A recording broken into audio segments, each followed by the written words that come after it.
Hola, ¿qué tal? Estoy nuevamente contigo tratando pues de hacerte llegar un mensaje más para cultivar, para dialogar, para tener en qué platicar con la demás gente que está en nuestro alrededor. Agradezco la oportunidad que me das de estar platicando en esta ocasión contigo porque el tema va a estar muy interesante hoy. Yo les había prometido a todos aquellos que han estado viendo los videos que les iba a platicar acerca de las dos vertientes que se tienen acerca de la tradicional fiesta del pino y la flor. Entonces, les voy a pedir así que nos traslademos hasta la época en que eran nómadas, que andaban de un lugar para otro, todos los habitantes de Mesoamérica. Y desde allí empieza esta historia en la que nos vemos metidos. Entonces voy a empezar precisamente con ubicar al personaje central que es Huitzilopochtli. Este era un dios azteca, un dios mexica, que fue el que les dictó, ¿saben qué? Agarren sus patitas y arránquense porque hay un lugar esperándolos por allí donde vean un águila posada en un nopal devorándose una serpiente, ahí se ubicarán y ahí formarán México Tenochtitlán. Bien, de ahí empieza el poderío, empieza a surgir una gran ciudad, una gran urbe, a tal grado de que su expansión se fue dando a partir de, pues años, yo diría hasta siglos para poder crear. Se fueron sucediendo uno tras otro los emperadores hasta llegar a los dos últimos que creo que son de nuestro interés en este sentido. Estoy hablando de Nezahualcóyotl, que es el que aparece por ahí todavía en los billetes de 100 pesos, que tiene un poema bellísimo. Amo el canto del cenzontle, pájaro de 400 voces. Amo el color del jade y el enervante perfume de las flores, pero amo más a mi hermano el hombre. Ese pequeño poema lo podemos ver ahí en los billetitos de 100 pesos. Y eso, ¿por qué lo menciono? Porque este señor era un gran humanista, era un gran emperador que tenía un afecto grandísimo por la madre naturaleza y donde quiera que él estaba, procuraba rodearse de bellos jardines. No, amante, era un ecologista, yo creo, de nuestra época. Él heredó a Cuauhtémoc, último emperador azteca, y obviamente traía la ideología, toda la idiosincrasia de Nezahualcóyotl, y este en su extensión, lo más seguro es que su poderío llegara hasta acá a la región purépecha. La mitología me hace creer que durante este proceso de andar de un lugar a otro tratando de ganar poder, de derrocar tribus, comunidades, aldeas, porque donde quiera que pasaban hacían de las suyas. Eran guerreros firmes, conocían perfectamente la agricultura, conocían perfectamente la astrología, la ingeniería, eran grandes constructores y no se diga en lo que es cuestión de caminos y de mapas, excelentes. Dentro de esa mitología, creo que en su trayecto pudo haber llegado a Pénjamo, Guanajuato, que obviamente tenía que acabar con las huestes o los habitantes de esta región, que fue una victoria enorme porque Plazuelas es una muestra. Plazuelas está a unos 15 minutos de La Piedad. Era un imperio grandísimo que todavía aún no designan a qué tipo de cultura corresponde. Ahí es multicultural esa región.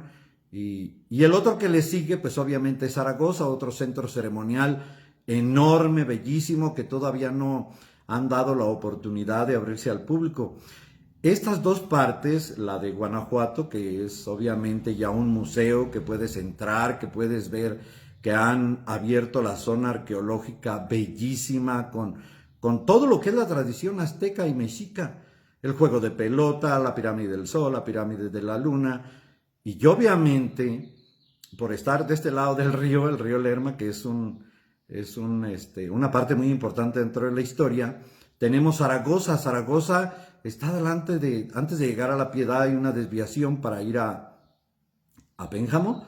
Zaragoza es una zona arqueológica increíble. Realmente estar ahí es estar no, te transporta. Bueno, a mí que me encanta las ruinas prehispánicas, es sorprendente la forma en que trabajan, a pesar de que no existía la rueda, no existían los animales de carga, era pura fuerza humana. Y si vieran, tengan la oportunidad de darse una vueltita por ahí. Pues bien, yo creo que el tiempo que duró Cuauhtémoc en Pénjamo le dio la oportunidad para establecerse en Penjamillo. ¿Por qué digo que establecerse aquí en Penjamillo? Porque todo indica que estuvo aquí. Y de ahí se deriva precisamente el hecho de que, ¿cómo? ¿Y a qué venía? ¿Qué tenía que hacer aquí en esta región? Todos perseguían, más que el oro, más que las joyas preciosas, perseguían la obsidiana. Cináparo es una mina de obsidiana. Y de ahí se surtían, porque era de donde el poderío de los aztecas precisamente proviene del intercambio de mercancías. Era un mercado enorme y era el principal productor de materiales que se ocupaban tanto para sacrificios como para el hogar, era el modus vivendi de toda la población azteca. Pues bien, ¿por qué se asentaron aquí en Penjamillo? Porque el lugar preciso parece indicar que donde quiera que llegaban, ponía su jardín, porque acostumbraban, eran muy aseados, ellos se bañaban 2 veces por día, porque era lo que los distinguía de gente sana, gente muy natural y muy dada a conservarse tradicionalmente limpios y aseados. Tenían un drenaje marca demonio, era una cosa excepcional. ¿Cuál fue el lugar exacto donde se establecieron ellos? Lo más seguro que haber sido en el lugar que ocupa ahorita el Calvario. ¿Por qué? Porque a un lado del Calvario está precisamente el Ojo de Agua. El Ojo de Agua es una afluencia natural de agua potable en la que, pues obviamente ahí tuvo que haber tenido su temazcal, tuvo que haber tenido su jardín, y cerca de él está un sabino. ¿Por qué el sabino, o el ahuehuete, como según en la actualidad se sigue conservando como un árbol que precisamente en 1921 se consideró como el árbol nacional de México? Dense cuenta, árbol nacional de México, porque lo consideraban sagrado. Entonces, donde quiera que estuviera algún representante de Huitzilopochtli, Huitzilopochtli era el dios del sol, y se le adoraba y se le hacía sacrificios humanos. Era una especie de misa que se celebraba, pero nada que ver con la cultura occidental. Así es de que todo parece indicar que precisamente en esa parte donde se podía apreciar el nacimiento del sol, que es la parte había un monte, porque seguramente toda esta es región arqueológica, pero como fue la conquista, obviamente todo desapareció. ¿Por qué no floreció? ¿Por qué no siguió adelante esta cultura? Porque precisamente fue en la época de la decadencia. Fue en la época en que llegaron los conquistadores y le dieron en toda la chapa, pues, a toda esta cultura. Tuvieron que dejar el lugar, pero dejaron las costumbres. Y es cuando ya llega Cortés con toda la gente y pues tuvieron que abandonar, porque no se explotó como debía haberse explotado la mina de Sinapo, que se encuentra cerca de este lugar. ¿Qué pasó entonces? ¿Dejó esta tradición? Sí. Esta tradición que nosotros decíamos, es que fue una lucha y se escondían en las ramas. No. Eran los sacrificios humanos los que se seguían practicando. Y le llamaban Panquetzalistli. Voy a leerles un poco acerca de lo que era esta tradición.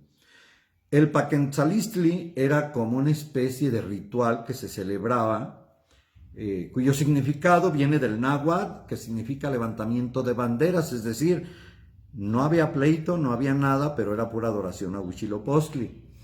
y es el 15º mes del calendario náhuatl de 365 días. Durante este mes se realizan los festejos para honrar al dios Huitzilopochtli de los aztecas o mexicas. En los 20 días que tenía de duración dicho mes, que coincide entre el 30 de noviembre al 19 de diciembre y del 29 de noviembre al 18 de diciembre, en años bisiestos del calendario gregoriano actual, donde se realizaban bailes y cantos. Durante esta ceremonia, los amos de las víctimas a sacrificar realizaban un ayuno que finalizaba al final del mes y de la festividad de Panquetzalistli. Cuando se producía la muerte de los cautivos, algunos de estos en el juego de pelota o tlachtli, además se elaboraba una figura del dios con masa de huautli y maíz tostado, amasado con miel de maguey, que se comía después del sacrificio de los cautivos y esclavos. Todo hace pensar que esta cordillera de sabinos que tenemos venía precisamente del emperador, que posiblemente estuvo la postura ahí. ¿Qué se hizo toda esta zona arqueológica? Pues se ocupó. Porque como era donde se supone que llegó el emperador, era un lugar específico y por algo lo han ver escogido. Además de lo de las minas, además de que la afluencia de agua y la tradición que quedaba. Con la llegada de los españoles, la situación cambia. Llegan, se instalan, empiezan a destruir todo lo... Por eso no floreció. Las culturas que han florecido y que se pueden destacar y que dejan marcada la historia son Zaragoza, Plazuelas. Si ponen una línea recta vista desde la parte superior, van a ver que es una línea que viene desde Pénjamo hasta llegar a Penjamillo. Yo creo que de ahí viene el sufijo Penjamillo. El Penjamillo es como un sufijo que determina una forma despectiva o una forma de afecto, pero ¡ay, qué chiquillo! ¡Ay, qué cosita! Pues Penjamillo lo vieron de esta forma como, vamos a ir a Penjamillo, porque allí estuvo el emperador y ahí formaremos también, les demostraremos que somos una cultura más vasta que ellos.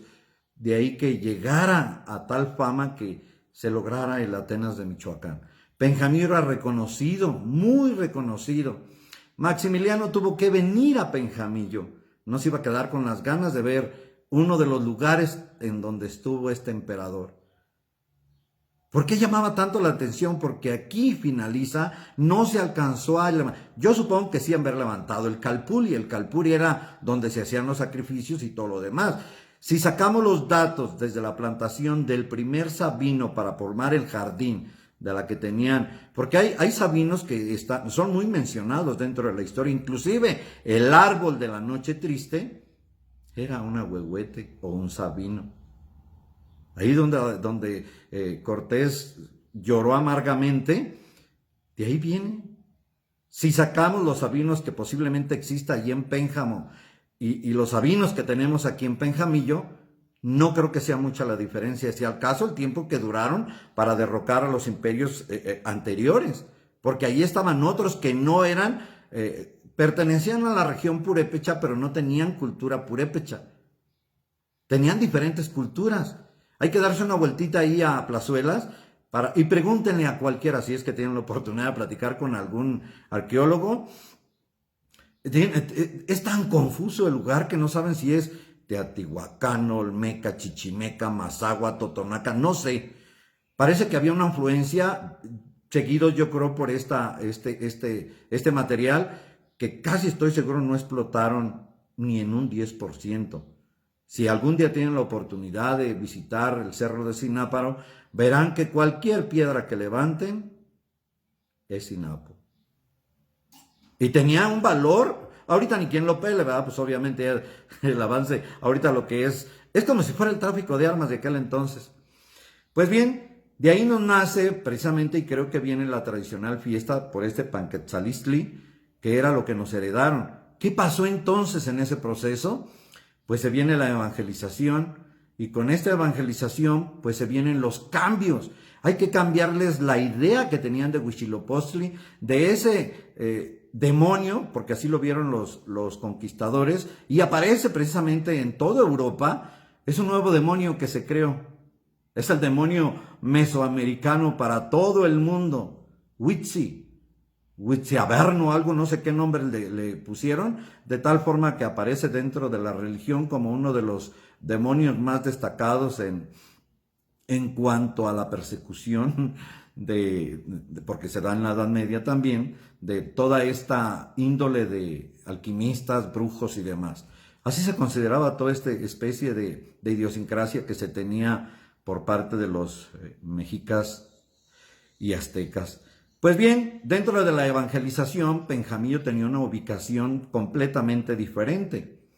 Con ellos, por datos orales, se hablaba de varios puntos estratégicos, había varias, les llamaban iglesias. Una de ellas estaba por ahí por la entrada del Guayabito entre la Jamacua y el Laberinto. Allí estaba una iglesia, le llamaban iglesia, yo creo que haber sido una capilla, porque yo me di a la tarea de, pues, ¿dónde carambas estaba? Por suerte encontré una piedra, que supongo que haber sido de las primeras que se ponían, con una cruz un tanto, que algún día trataré de descifrarla, porque toda esta región, pues, además de los franciscanos, dominicos, jesuitas, había muchos evangelizadores, porque venían hasta los que venían por el lado de Guanajuato, que eran los padres redentoristas, y de eso pues todavía tenemos por ahí una cruz en la iglesia, que es de por allá de 1960 y algo, donde todavía venían a misiones. Se dejaron de tomar en cuenta porque la división religiosa pues fue muy marcada. Tan marcada está que en la actualidad todavía sabemos San Antonio no corresponde a la parroquia Penjamillo, creo que pertenece a Purépero, Santa Fe del Río, la Tepuza, pertenecen a la diócesis de Morelia, que nada tienen que ver en lo religioso acá con la cabecera municipal, pero que pertenecen a la cabecera municipal. Y obviamente, pues, los lugares estaban completamente diferentes. Penjamillo ha sufrido cambios tanto pluviales, tanto por la madre naturaleza, como por la gente la familia que se ha extendido, los lugares, pues obviamente han tomado diferentes cambios. Ahorita les voy a presentar un mapa que encontré por ahí, donde los nombres se me hacen muy graciosos, tener unos nombres muy raros porque los dividieron en pequeños cuarteles y obviamente pues era muy diferente. Entonces Panquetzalistli, porque se me olvida el nombre de esta ceremonia, se fue cambiando. Dejaron de hacer ese sacrificio porque el que sepa la historia de Huitzilopochtli pues es exactamente la de la Virgen María, coinciden. Entonces, para convertir a los prehispánicos, indígenas, a la religión católica, pues les tuvieron que enseñar por medio de imágenes, por medio de obras teatrales, que la pastorela, que esto y que vino, y platicarles acerca de la relación, que lo que ellos estaban haciendo estaba mal, tenían que cambiar esa costumbre. Entonces, por respeto y por recuerdo, pues obviamente yo creo que dejaron el pino, que es también familiar del sabino, pero que tiene una connotación totalmente diferente. Se las dejaron para no herirlos de tal manera que, porque si eran medio sangrones los conquistadores, no todos amaban como Vasco de Quiroga a ellos. Había unos, inclusive sacerdotes, que eran crueles, los trataban peor que animales, porque creían que no usaban la razón, que no tenían intelecto, y muchas cuestiones de este tipo. Para no prolongar esta situación, la tradición continúa. Les presenta la imagen de la luz, donde vemos ahí un demonio, que era Huitzilopochtli, qué sé yo, y les empiezan a hablar que eran almas que tenían que salir del infierno, que la Madre Santísima, porque era la Inmaculada Concepción. Les recuerdo, esta festividad no se realizaba en mayo, se realizaba en los meses de diciembre, que era cuando coincidía con el Panquetzalistli. Entonces lo cambiaron, y el tiempo en que hicieron este cambio, pues vieron que estaba surtiendo ese efecto. Y posteriormente, porque la orquídea, también hay una orquídea exactamente igual, pero que es la orquídea de los muertos, se dieron cuenta que ellos también tenían ese ritual y tuvieron que pasarlo al mes de mayo.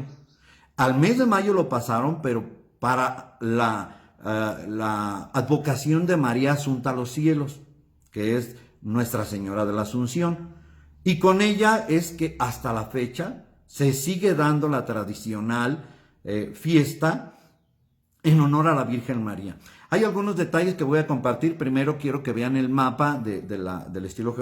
¿Por qué? ¿Por qué se iban allá a esta capillita que estaba por ahí por el Guadalete? Porque ahí recibían a toda la gente para entrar limpios, puros, porque ahí había otro afluente de agua, un venero, no sé cómo le llamarían. Había otra donde pues, tenían que limpiarse para poder entrar acá con la alta sociedad, para que pudieran entrar limpios, no a la iglesia, porque no entraban a la iglesia. Y ahora están rescatando esa tradición de que tenían que ir a la iglesia de indios o a la capilla del pueblo, que era la Guananchita, que actualmente está ahí en la cancha, y que era para la gente que no podía entrar a la iglesia, porque no cualquiera entraba a la iglesia. Entonces era la capilla externa, no recuerdo el nombre que se le daba, pero ahí se celebraba la misa para toda la prole. Los demás que iban al canto, a la misa en latín, que se hacía, porque todavía hace 40 y tantos, 50 años, todavía se cantaba el rosario, se cantaba el Kyrie eleison y se hacía toda la tradicional de las niñas que llevaban flores. Bueno, toda esta tradición se cambia, se pasa hasta mayo y en mayo sigue la orquídea, pero ahora con la orquídea del mes de mayo. Y que esta es la que da vida, que es la que precisamente es a la que se le asocia con la Virgen María, asunta a los cielos. Bien, ya casi me despido porque ya me pasé los 20 minutos. Déjenme les enseño este mapa, que es, me interesa que lo vean. Este mapa tiene, no sé exactamente cuándo tenga, pero fue dividido en cuarteles. El día que tengan la oportunidad va a estar disponible para que lo vean.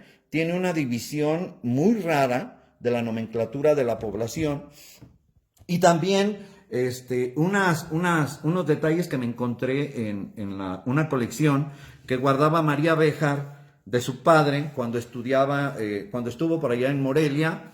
Esta obra está toda a mano, tinta china, que data desde 150 años hace que se hizo este pequeño dibujo a mano y en el cual precisamente alababa a la Virgen. Hay un detalle muy importante porque allí habla precisamente del Itzínguaritoy. El Itzínguaritoy es el arroyo cuyo nombre recibe por el afecto que se le tenía y por los pinos. Yo creo que le cambiaron la ruta que seguía el Ojo de Agua porque esta debió haber sido por parte del pueblo para llegar al Itzínguaritoy y que se diera y lo juntaron por los cambios que se hicieron. Este es el poema que se hizo acerca del Itzínguaritoy. Narra precisamente algunos aspectos importantes sobre la afluencia de este río. Este fue hecho el 27 de septiembre de 1910. Sí, y ya hay un poema preciosísimo que dedican precisamente a la Virgen de la Luz, que era parte también de esta evangelización, que la comparto con ustedes. Esta fue hecha el 2 de octubre de 1902 en tinta china.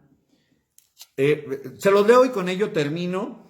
A la Madre Santísima de la Luz, oh Virgen de la Luz, trono esplendente de la sabiduría, acepta nuestra súplica clemente, dulcísima María, a tus hijos alúmbranos la mente, constante día por día, y a quien te ama e invoca reverente, asiste en su agonía. Precioso el poema a la Madre Santísima de la Luz, el 2 de octubre de 1902. Con estos pequeños detalles me despido, no sin antes desearles que estas fiestas que ya se aproximan, pues las hagan en orden, las hagan en honor a María Santísima y que rescatemos estos valores que son bien importantes para nosotros como benjamillenses. Enhorabuena, que tengan un feliz día, una feliz tarde, una excelente noche. Gracias por estar conmigo en este momento. Hasta luego.